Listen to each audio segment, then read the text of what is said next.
യേശു തമ്പുരാൻ രാജാവാണെന്നുള്ളതിൻ്റെ പ്രതീകമായിട്ട് അവിടെ പൊന്ന് സമർപ്പിക്കുകയാണ്. യേശു തമ്പുരാൻ പറയുന്നുണ്ട്, എൻ്റെ രാജ്യം ഐഹികമല്ല. ഈ ലോകത്തിന് വേണ്ടി വന്നവനല്ല യേശു ക്രിസ്തു.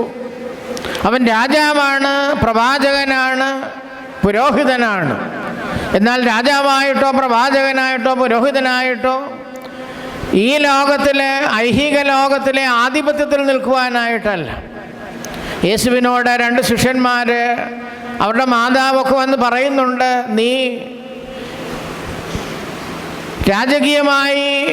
രാജാവായി നിലനിൽക്കുമ്പോൾ എൻ്റെ ഈ മക്കൾ രണ്ടുപേരിൽ ഒരുവൻ നിൻ്റെ ഇടത്തും ഒരുവൻ വലത്തും ഇരിക്കണമെന്ന്.